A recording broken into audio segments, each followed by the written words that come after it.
Hey guys, today I want to talk about odd relationships in the Philippines. You guys are probably saying, like, what do you mean by odd relationships? I'm not talking about odd couples. I'm talking about odd relationships. We have the online marriages here now in the Philippines. We have people in Nevada or some other states, Utah or something like that. I think it is back home. I'm not sure which states allow it now, but you can get married online without even getting to know the person. You know, you just get married and you both sign the marriage certificate and they marry you online. It's all on video through Zoom or what have you. Kind of weird. You know, like a lot of people, they're doing this online dating thing. So they're talking to these people sometimes for a year or two, and then all of a sudden they propose to them or whatever, and they can't get over here. The girl can't get to the United States. They want to get hooked up because they don't want to lose the girl. So they get married online. And it might not be the best idea in the world to do that. Now, the next thing is long distance relationships. Long distance relationships can work. You know, you get to know a girl online, you go to meet her, you see how it works out when you first meet, and usually, remember, you're on the honeymoon. So if the girl's messed up or something, she's not going to show you the bad side of her till after you get a ring on her finger. So you might want to go with her for a little bit longer in the Philippines, live with her or whatever your choice is, you know, but be careful because you don't want to get off the plane and marry a girl like that, you know. And I know some guys, they live with the girl or whatever, and some guys, they get married. I'm not telling people not to get married. I'm saying, you know, marriage is a great thing, but make sure that you're safe in your marriage and you know that you actually love this girl and that she loves you. And that's the thing. So the second one, which is the long distance relationship, those tend to work out probably better than the online marriages because they don't even really get to know the girl yet. They haven't been with her. They've only seen her online, talked to her. She's being sweet over the phone. Be careful of that. You know, at least the other one, you're getting to physically meet the person a little bit. You're better off. And if you do decide to get married fairly quick, I think you're going to be a lot more safer that way because at least you're getting to know the girl. You're coming to meet her family. You can make a decision if you see something wrong. You can say, you know what, this isn't working for me. I see a few cracks. It's just not right. I don't know if this is safe for me. I'm going to call this off, you know. And you know, these odd type of relationships, you know, they work sometimes and sometimes they don't because of the fact that you haven't got to know each other that well. A girl wrote to me the other day and she says that 80% of Filipino expat marriages work and 20% fail compared to the 50-50 with most other people. Now, I don't know where she said where she got her numbers from.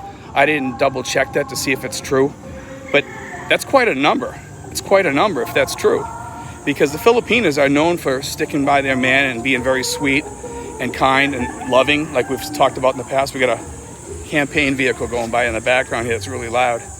But, you know, you still have to be careful. That other 20% still lurks out there, you know, that you have to be careful of. And it could be the guy, too, that's the problem. And sometimes that's the problem over here. You know, in the Philippines, we get a lot of alcoholics, the expats. A lot of people coming over here with issues and problems, and they bring those problems over here. And they think the Philippines is going to solve their issues, their mental health issues or their problems or their luggage or their baggage. You got to leave all that crap home. All these guys bring it with them, and it destroys their relationship from the get-go because they still have those problems, and you can see it in their lifestyle and the way they live. I ran into one already he looks like he's going to be a disaster in the Philippines, and he's already starting to become a disaster, and it's sad that it's like that, but I see it already happening. You know, be careful, guys. Be really careful out there in any of these types of relationship. The best relationship over here, feet on the ground. Have your feet on the ground. Go out and meet a girl at the mall. Go meet a girl at a restaurant. Go meet, you know, and just meet up with them and date them for a while. See who they are. Get to know them. Spend some time with them. If it works, you'll know. There's no need to rush into a relationship over here. If you're planning on coming over here as an expat, a lot of guys like to get off the plane and have a girl there waiting for them. That's what I did. Did it work out for me? Yes. Does it always work out? No, it does not. So be careful. But one of the things that I noticed in my relationship was we had 4 years of talking on the phone. 4 years. During that time, we were planning. I got to know her kids. I got to know her family, and it worked for me. It worked out great.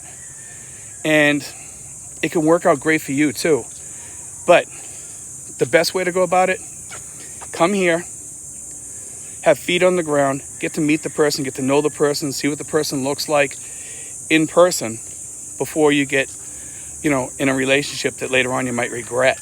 And I've seen people that come over here and they regret their relationships after they married some girl, they met her online, they get here and within 2 months they're married or whatever, and it's a disaster.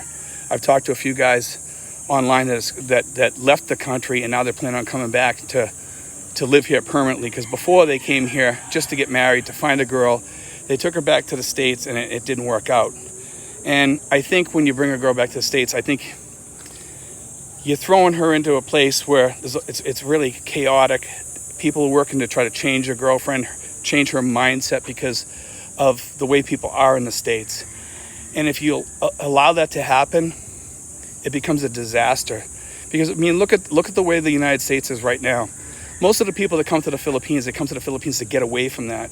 If you bring your girl back into that, that's what she's going to become partially. It might not be wholly. She becomes all like that. But I think at some point, some of them do. Because there's a certain naiveness that Filipinos have. When they go back to the States, they don't know what to expect. And they want to become American. So they kind of emulate that. They want to become like American girls. And as you guys know, and I know, and I love Americans and stuff like that, but the American lifestyle has changed so much for the worse. And we don't want our Filipinos to become like that. So you have to be careful. And, a lot of guys that come over here also, here's the other problem in relationships is they get involved with these really young girls. And there are some mature young girls, don't get me wrong on this. But with the younger girls, you got to be really, really careful in this. Is a lot of older guys, and I've seen this before with guys sitting in restaurants or something like that, and they talk to their wife like she's a little kid. They're like, honey, you need to do it this way. You want me to do that for you? They if you see it, it's like a 75-year-old guy with a 20-year-old girl, a 22-year-old girl. It's kind of scary, actually, to see that. And that's why I tell people, is it okay to get married to a younger woman? Yes, but make sure she's mature enough or whatever. In these relationships that we talked about in the beginning of this, try not to do it that way. I did it that way. It worked out great for me. It's not going to work out great for everybody. The best, like I said, best way, feet on the ground here. And I'm not usually a person that talks about relationships on here. It doesn't take much to date a girl in the Philippines. Okay, there's no bachelor courses that you need in the world like some of the people offer out there. You don't need a bachelor course. And I'm not knocking anybody out there. I'm just saying you don't need a bachelor course. Like I said before, you get off the plane and within 15 minutes, if you want to meet somebody, it's not that hard. You could probably meet somebody in the airport. You could probably meet a girl at a sari store when you get outside the airport. It's that fast. It doesn't take much. You just ask for a phone number or something, or ask for their Facebook page or their name or whatever. They'll probably give it to you.